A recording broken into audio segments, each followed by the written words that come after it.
नमस्कार भारत, जय हिंद साथियों। कैसे हैं आप? अभी माहौल है बिल्कुल इंग्लिश का। हर एग्ज़ाम में इंग्लिश पूछी जा रही है।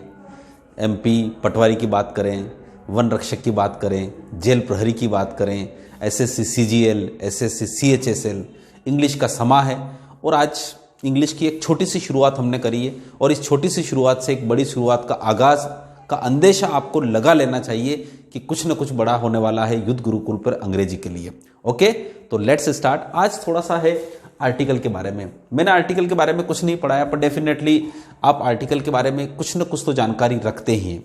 वीडियो को पॉज करिएगा, इस पांचों क्वेश्चंस को आप अपने हिसाब से सोल्व करिएगा और मैं अभी आपको सोल्व करवाता हूं। तो आशा करता हूं कि आपने वीडियो को पॉज किया, उसके बाद ईमानदारी से आपने इसके जवाब दिए। अब देखते हैं यहां पे आर्टिकल के बारे में।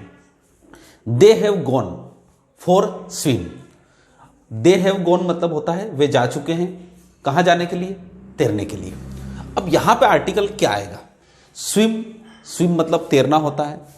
लगभग हम ये जानते हैं कि कोई भी वर्ड स्विम जो है वो वर्ब के रूप में यूज होता है, परंतु हमारा आर्टिकल का यूज होता है वो होता है नाउन के पहले। किसी भी नाउन के पहले आर्टिकल ए, एन और द का यूज होता है। क्या बात आप समझ पाए? आर्टिकल के पहले, नाउन के पहले। अब नाउन के पहले यूज होता है तो हमें वो वर्ड देखना है कि वो नाउन है या नहीं। पहली बात तो क्या स्विम नाउन है? इच्छा से तो लगता है कि नाउन नहीं है, परंतु वो लिख रहा है दे हैव गॉन फॉर स्विम, तो इसका मतलब होता है स्विम एक नाउन है। क्या है? नाउन।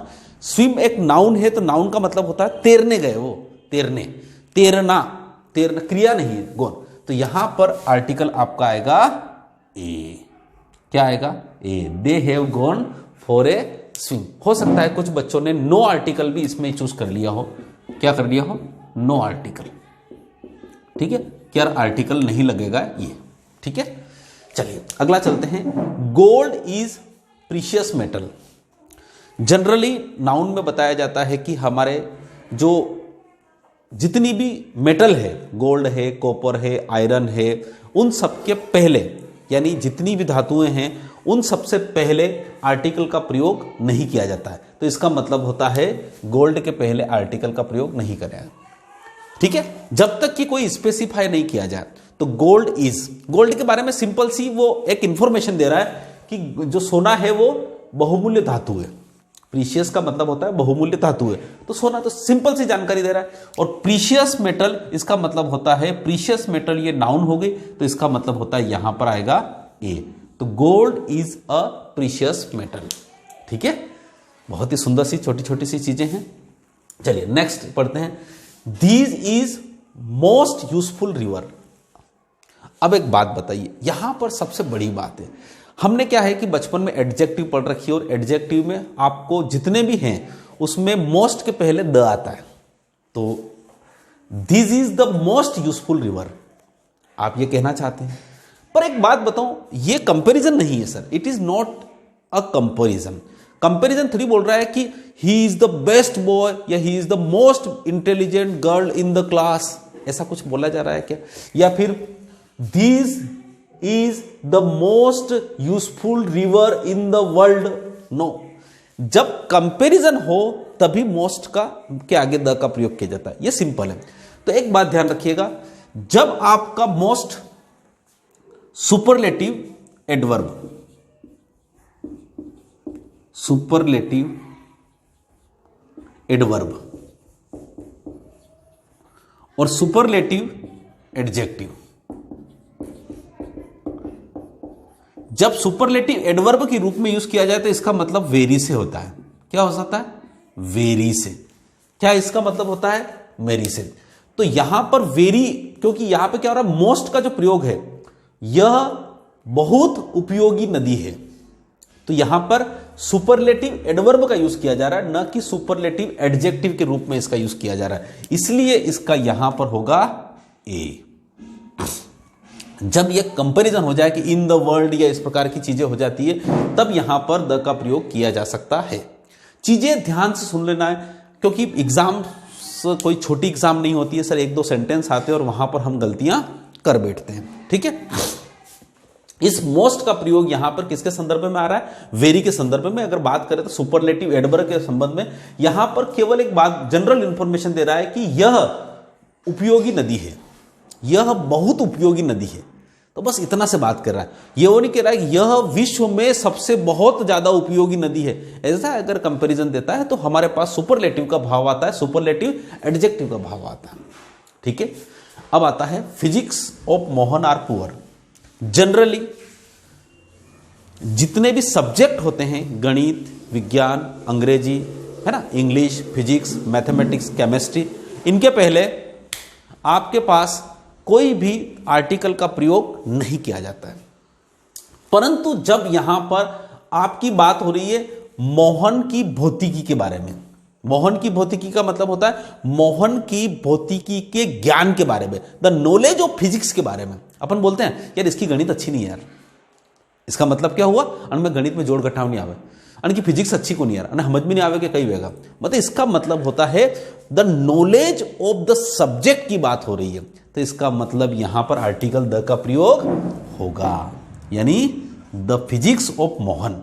यू जनरली नहीं होता है, जैसे कि अगर मैं बोलूं कि I know physics, I know physics, तो ये सही है, मैं फिजिक्स जानता हूं। ठीक है, physics is a subject, physics यहां पे सब्जेक्ट की बात कर रहे हैं कि मैं फिजिक्स जानता हूं। ठीक है, परंतु यहां पर फिजिक्स के ज्ञान की बात कर रहा है वो। ठीक है, फिजिक्स एक सब्जेक्ट की बात करें, यहां पे सब्जेक्ट का मतलब होता है एक विषय की बात करें, कि जैसे कि मैं फिजिक्स के टीचर को जानता हूं, है ना, इस स्कूल में फिजिक्स अच्छी पढ़ाई जाती है, वहां पर बात की जाए तो फिजिक्स के आगे कोई भी द का आर्टिकल का प्रयोग नहीं किया जाता है। जब फिजिक्स के ज्ञान की बात की जाए, किसी आदमी से उसका रिलेशन बताया जाए, तब यहां पर आर्टिकल द का प्रयोग किया जा सकता है, नहीं करना है। ठीक है, द फिजिक्स या द केमिस्ट्री ऑफ मोहन या द मैथमेटिक्स ऑफ मोहन, और यहां पे लिखा आर लिखा हुआ, इसका मतलब यही है कि उस ज्ञान की बात कर रहा है और वो प्लूरल है। ठीक है, आगे चलते हैं। बहुत ही सुंदर सेंटेंस है लास्ट वाला। Generally I am going to school, कभी आज तक आपने पढ़ा नहीं होगा I am going to school, कभी द स्कूल पढ़ा है क्या? नहीं पढ़ा। I am going to temple, simple सी बात है। I am going to hospital, simple सी बात है। एक बात ध्यान रखिएगा, जब ये हॉस्पिटल हो, टेम्पल हो या कोई भी हो, इनका पर्पस क्या है? जैसे कि थोड़ी सी देर के लिए कि मैं बात करूं, एक बच्चा जा रहा है हॉस्पिटल, तो हॉस्पिटल का मेन मकसद क्या है? To treatment, to treatment. Treatment का मतलब अपने उपचार के लिए जा रहा है। अगर वो टेम्पल जा रहा है तो किस लिए जा रहा है? टू वर्शिप, पूजा करने के लिए। स्कूल जा रहा है वो, माना कि, है ना, स्कूल तो क्या जा रहा है? To study.